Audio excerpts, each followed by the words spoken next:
Шоклопанбзита. Добрый вечер, дорогие слушатели. Я рада вас приветствовать на 71-м онлайн-занятии по абазинскому языку. Этот курс рассчитан на изучение абазинского языка с нуля. Программа курса разработана организацией Алашара. Автор методического пособия Беляль Хасароков. Вести занятия буду я, Фатима Ионова, автор группы Абаза Бызжа. Этот и все последующие уроки будут доступны на официальном сайте alashar.org в разделе «Языки Абаза» в подразделе «Видео», а также в группах Абаза Бызжа и Алашара во всех социальных сетях. Не забывайте подписываться на YouTube-канал Алашара и YouTube-канал Абаза Бызжа, ставьте лайки, комментируйте видео. У нас с вами на сегодняшнем занятии одна большая тема. Мы с вами будем осваивать произношение звуков.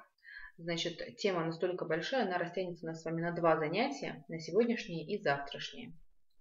Итак, давайте сразу приступим. Смотрите, начинаем с буквы Г. Итак, буква Г. Что нам нужно знать про правильное произношение буквы Г? Сначала давайте обратим внимание вот на... Вы следите за курсором, видно вам, да? Обратим внимание, вот у нас есть такое схематичное изображение полости рта, для того, чтобы нам с вами легче было, мне было легче объяснить, вам было легче понять, как именно произносятся те или иные звуки. Итак, буква Г, она, при чтении этой буквы звук образуется от буквы Г путем округления губ. Попробуйте произнести букву Г, при этом округляя губы. Г. Вот, в принципе, очень легко получается. Попробуйте произнести букву Г, округляя губы. Г. Вот, в общем-то, видите, очень доступно, мне кажется, хороший такой способ, как правильно произнести букву Г. А теперь давайте вспомним, с помощью какой буквы, с помощью какого слова мы с вами запоминаем правильное произношение буквы Г. Конечно, это слово сердце. Да? Сердце на абазинском языке Г. Еще раз давайте повторим. Чтобы произнести букву Г, она произносится как Г, только при этом нужно округлить губы. Получается Г. Двигаемся дальше. Следующая буква это буква Г. Значит, что мы должны знать про то, как образовывается буква Г. Вот, обращайте внимание, вот видите, вот эта красная часть, посмотрите, где курсор у меня двигается, вот она, красная, это язык, то есть вам, чтобы легче было понять, да,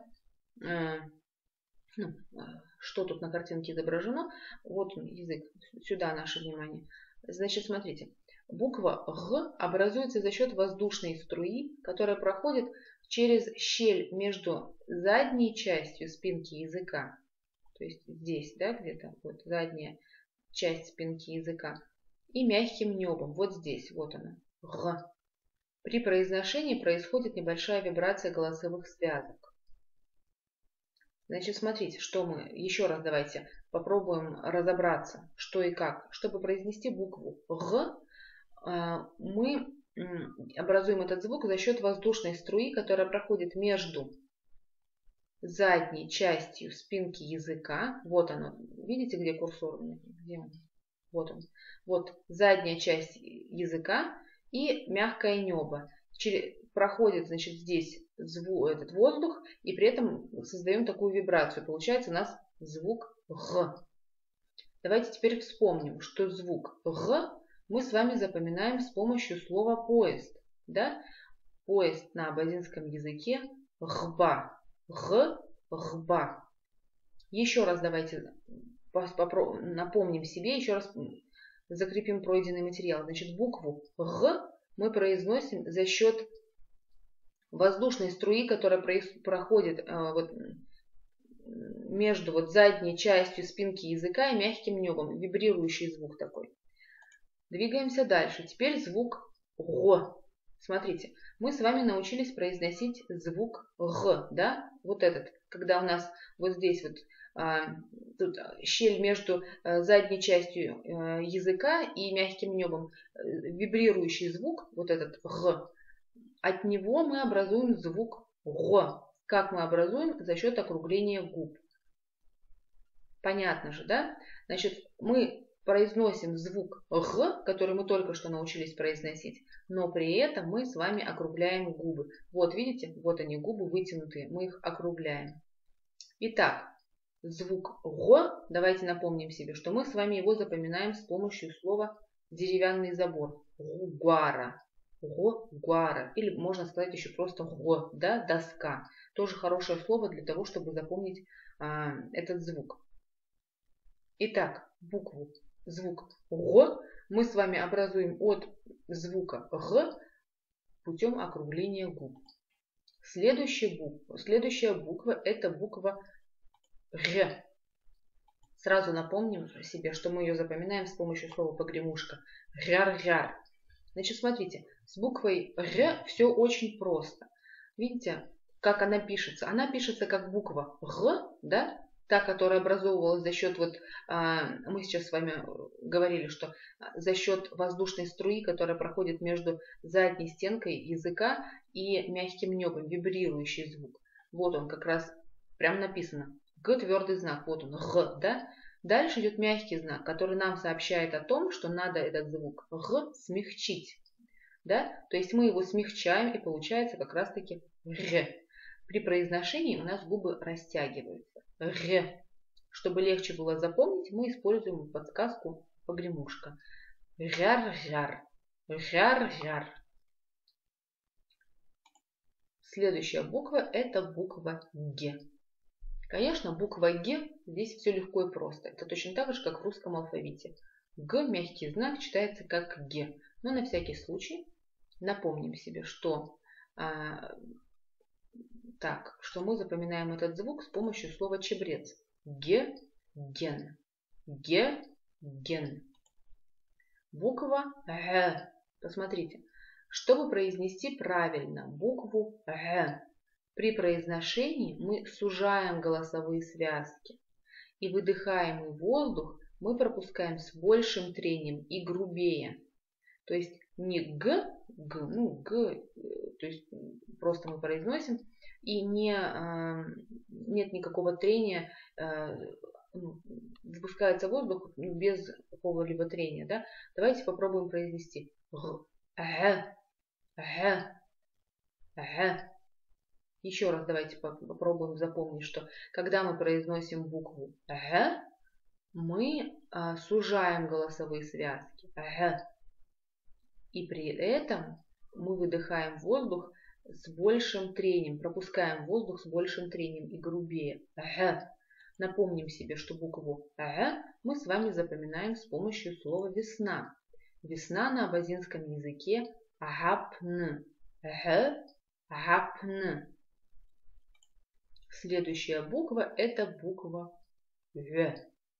То была Г, да? Чтобы образовать букву В, мы произносим, при произношении мы сужаем голосовые связки, выдыхаемый воздух он пропускается с большим трением, то есть тут все точно так же, как в букве Г. Единственное отличие, что мы округляем губы при этом, да? Вот попробуйте произнести букву Г и при этом округлять губы. Получается сразу буква В. Букву В мы с вами запоминаем с помощью слова гнездо. Помним, что гнездо на абазинском языке вяра. Вяра. Еще раз давайте напомним себе, что букву напомним себе, что произношение буквы В мы образуем от буквы Г путем округления губ. Теперь буква Дж. Смотрите, что надо знать про букву Дж. Эта буква образуется от буквы Д путем округления губ. При этом язык касается твердого неба, именно впадины. Вот, посмотрите, вот он, видите, язык, он касается твердого неба. Мягкое небо, оно дальше туда, ближе к горлу, да? А здесь, ближе к зубам, это твердое небо. И язык касается этой части. Примерно такой звук есть в русском языке в заимствованных словах, где имеется сочетание «дж». Например, джунгли, да? Легко же джунгли, мы можем сказать, да, даже если не можем говорить на абазинском языке, джунгли сказать можем. Так вот, джунгли это практически то же самое, что буква Дж. Да, дж, джунгли. Ну да, то же самое. Запоминаем произношение буквы дж с помощью слова чеснок. Джиш. Дж, джиш. Да? Запомнили. Итак, если как бы так постараемся упростить себе задачу, запомним, что букву дж, дж, которая, да, пишется, мы произносим как в слове джунгли. Джиш, джунгли. Ну, как бы примерно, очень похоже. Следующая буква это буква дж. Конечно, если мы обратим внимание на то, как пишется эта буква, нам сразу станет понятно, что наша задача произнести звук дж, потому что, видите, написано дж. Вот он, звук дж. Мягкий знак нам указывает на то, что звук дж надо смягчить. Значит, у нас получается звук дж. Да? При этом язык слегка касается твердого неба. Дж. Напомним себе, что звук дж мы с вами запоминаем с помощью слова коза. Коза на абазинском языке джма. Дж, джма. Дж, джма. Да? Очень хорошо. Напомнили себе все это. Следующая буква это буква дж. Значит, разбираемся с буквой дж. Посмотрите, вот мы видим, что буква дж, мы образуем ее произношение от буквы дж с округлением губ. Язык касается внутренней стороны передних и нижних зубов. Дж, дж, дж. Значит, напоминаем себе, вернее, что звук дж мы с вами запоминаем с помощью слова стиральная машина. Стиральная машина на абазинском языке джджага. Джджага. Да? Еще раз давайте напомним себе, что звук дж мы производим от звука дж путем округления губ. Язык касается внутренней стороны передних и нижних зубов. Дж, джджага. Дж, джджага. Следующая буква это буква дз. Значит, смотрите, с буквой дз тоже ничего сложного здесь нет. Видите, она состоит из двух букв д, з. Об этом нам нужно знать только одно, что этот звук просто читается как один звук. Попробуйте прочитать букву д и з вместе, как один звук, и сразу получится дз. Значит, давайте напомним себе, что звук дз мы с вами запоминаем с помощью слова вода. Вода на абазинском языке дз. Дз. Еще раз давайте напомним себе, что звук дз произносится как просто читается две буквы д и з, читается как один звук. Дз. Следующая буква это буква ж. Значит, что нам нужно знать про правильное произношение буквы ж? Что при чтении этой буквы звук образуется от буквы ж путем округления губ. При этом во время произношения звука кончик языка касается внутренней стороны передних и нижних зубов. Итак, еще раз повторяем. Смотрите, чтобы произнести звук дж, звук ж, чтобы произнести звук ж, мы с вами образуем этот звук от буквы ж, округляя губы. Ж. Попробуйте округлить губы и сказать букву ж. Ж. Ж. Ну вот, попробуйте. Не стесняйтесь, прям пробуйте. Очень, вы несколько раз попробуйте и нащупаете, поймете, как правильно произносить. Мало того, что нужно округлить губы, нужно еще попробуйте проследить за тем, чтобы кончик языка касался внутренней стороны передних и нижних зубов. Ж. Ж. Так, напоминаем себе, что звук ж мы запоминаем с помощью слова корова. Корова на абазинском языке ж. Корова на абазинском языке ж. Теперь, что касается буквы ж. Ну, конечно, с буквой ж легко, да, она очень похожа легко ее прочитать, даже просто согласно правилам русского алфавита. Но запомним, что буква эта образуется, конечно, от буквы ж путем смягчения и округления губ. Ж. Напоминаем себе, что звук ж мы запоминаем с помощью слова кузница. Кузница на абазинском языке жира. Ж, жира. Да? Следующая буква – это буква К. Посмотрите, как пишется буква К. Обратили внимание, да, что это пишется как палочка. Теперь нам с вами нужно знать, как она произносится. Звук образуется в том же месте, что и буква К. То есть очень К в одном и том же месте образуется. Отличие в чем? При его произношении нет придыхания. Послушайте, К есть придыхание, да? К. А когда мы говорим К, нет. То есть попробуйте произнести букву К без придыхания. Когда вам хочется сделать это придыхание, просто обрубаете, да, вот как останавливаете себя, и получается у вас буква К. Звук К. Значит, смотрите, букву К мы произносим с придыханием. К. Чтобы у нас получилось правильно произнести букву К, мы с вами отказываемся от этого придыхания, его нет. И звук получается за счет резкого размыкания голосовых связок. Да? За счет резкого размыкания голосовых связок. Смотрите, еще раз букву К произнесем. Значит, дальше. Напоминаем себе, что букву К мы с вами запоминаем с помощью слова калина. Калина на абазинском языке корма. Корма. Хорошо, переходим к звуку К. Чтобы произнести правильно звук К, мы образуем от звука К путем округления губ. Попробуйте произнести звук К, при этом округляя губы. К. Да, если просто буква К, попробуйте теперь еще раз произнести букву К, при этом округляя губы. К. Ну, прям сразу получается. К. Да, очень хорошо. Теперь смотрите, что нам нужно сделать. Давайте вспомним, с помощью какого слова мы с вами запоминаем произношение этой буквы. Конечно, это слово крыша. Крыша на абазинском языке К. Молодцы. Теперь переходим к звуку К. Значит, К не самый такой уж простой звук. Давайте посмотрим, как он образуется.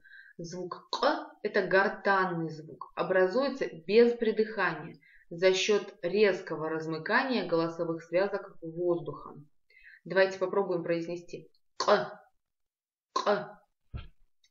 Может быть, вам легче будет произнести, если мы вспомним, с помощью какого слова мы запоминаем звук К.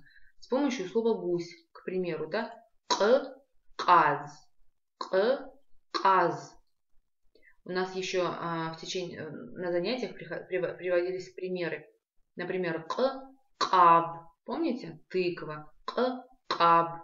Кто-то может быть родом из аула Карапагуа. Легче ему так запомнить. Карапагуа. Каз. Каб. Попробуйте, практикуйте произношение этих звуков, и вам станет, вы поймете, прочувствуете, как правильно произносить, и, конечно, станет легче произносить эти звуки. Итак, каз. Давайте еще раз напомним себе, что звук к, это гортанный звук. Он образуется без придыхания. Нет никакого придыхания, слышите, да? Образуется он за счет резкого размыкания голосовых связок воздухом. Вот вы хотели произнести к, предположим, да, а тут нет ни придыхания, при этом происходит резкое размыкание голосовых связок воздухом. Каз, карапагуа, к примеру. Следующий звук это звук Чтобы легче было запомнить, с помощью как мы запоминаем звук этот звук мы его запоминаем с помощью слова гармонь. Да? Как же мы произносим этот звук? При чтении буквы звук образуется от буквы К. Только что мы проходили, как произнести правильно звук К. При этом нужно округлить губы. И вот смотрите, мы произносим тот же самый звук К, но при этом округляем губы. Получается у нас звук К. Абез. Бина. Да? Айдан. Еще раз давайте постараемся запомнить, что звук К мы с вами запоминаем с помощью слова абез. Такую подсказку оставим себе на память. Следующий звук это звук К. Мы можем его запомнить с помощью слова кат-кат, что означает болтун. Кат-кат, болтун. Значит, смотрите, здесь тоже все легко и просто. Звук «к», мы с вами запоминаем его произношение. То есть, смотрите, вот тут все, в принципе, видите, все написано. То есть у нас подсказка в самом написании этой буквы. Вот буква «к». Дальше идет мягкий знак, который говорит нам о том, что букву «к» надо произнести как бы так, со смягчением. Получается, конечно же, буква «к». «К», то есть буква «к» – это буква «к», которую произносится, которую нужно произнести со смягчением. «К», «к». Следующая буква – это буква «к». Буква «к» здесь все понятно, да, потому что это как то же самое, как в русском алфавите. «К» мягкий знак, получается «к». Запоминаем произношение буквы «к» с помощью слова «юла». «К», «кем». Но на всякий случай пройдемся по правилам произношения и напомним, и узнаем, да, что эта буква образуется от согласного «к» путем смягчения, и губы растягиваются, как при улыбке. «Кем». Ну да, «кем». Так, следующая буква – это буква «к», как в слове «кенджи». «Кенджи» – это кукла. «Кенджи». Буква «к» производится от звука «к» со смягчением. То есть звук «к» мы произносим со смягчением. Получается у нас звук «к». «Кенджи». «Кенджи». Следующая буква – это буква «к». Буква «к», как в слове «комжи». «Комжи». Комжи – это национальная абазинская мужская одежда. Да?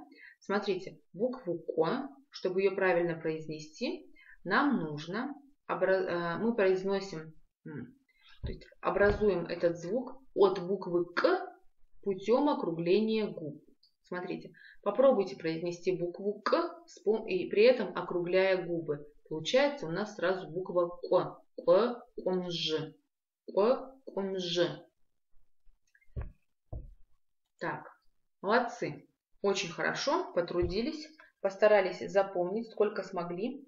Если, конечно, с первого раза все это очень сложно запомнить, но я вам напоминаю, что все эти занятия они будут доступны на официальном сайте alashara.org в разделе «Языки Абаза» в подразделе «Видео», а также в группах Абаза Бызжа и Алашара во всех социальных сетях.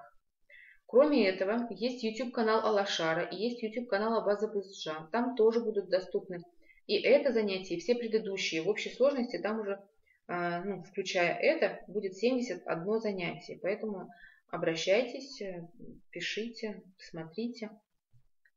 Надеюсь, полезное для вас дело мы делаем. Так, на этом наше с вами занятие подходит к концу. Я с вами прощаюсь. Спасибо, что были сегодня на занятии. Аллах